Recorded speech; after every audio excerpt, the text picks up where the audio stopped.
Tropical storm Idalia is moving through the Carolinas today after leaving a trail of flooding and destruction throughout the southeast. Up to 500,000 people lost power in Florida.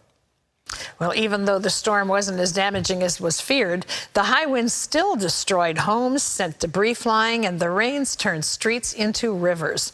George Thomas brings us the story. Idalia made landfall on Florida's west coast as a dangerous Category 3 storm with maximum sustained winds near 125 miles per hour. Those winds blowing off roofs and snapping tall trees and stop signs.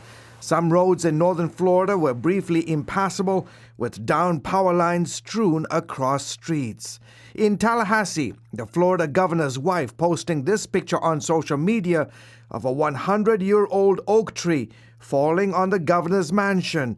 Casey DeSantis and her 3 children were home at the time, but she says thankfully no one was injured. Meanwhile, the storm surge from Idalia inundating hundreds of businesses and leaving entire neighborhoods submerged in water. This was the scene in Crystal River, Florida. Drone footage showing widespread flooding.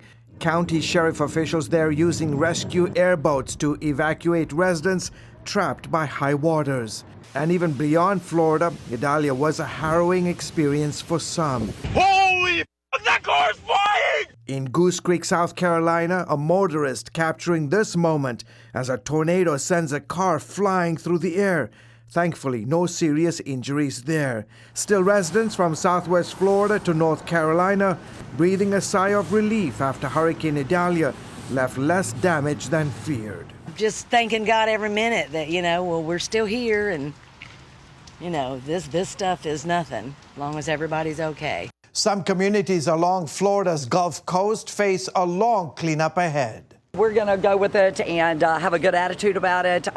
We can rebuild all of this. In Perry, a small mill town located just inland from Florida's Big Bend region, where Idalia came ashore, folks were already out cleaning debris shortly after the storm's passing. I think the city really came together. I see it in a lot of people helping people, a lot of people reaching out to each other, strangers, people I never seen before in my life. They everywhere just trying to make sure everybody else okay. Even so, Idalia remained a serious threat after racing through Florida, moving up the southeast, bringing storm surge, damaging winds, tornadoes, and flooding rain to parts of Georgia and the Carolinas. And Operation Blessing teams hunkered down in Valdosta, Georgia during the storm, plan to stage their relief operations in Hermosa, Florida, working with their relief network partners and a local church there to hand out essential supplies. There is needs for food currently, there is needs for water, there is needs for basic necessities that you would think that you would already have with you, but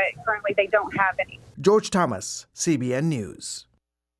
Well, if you want to be a part of the Operation Blessing relief effort, you can give to the Operation Blessing Disaster Relief Fund. You can write to us at CBN Center, Virginia Beach, Virginia, 23463. You can text OBDR to 71777, or you can call us, 1-800-700-7000. Just say, I want to give to the Operation Blessing Disaster Relief Fund.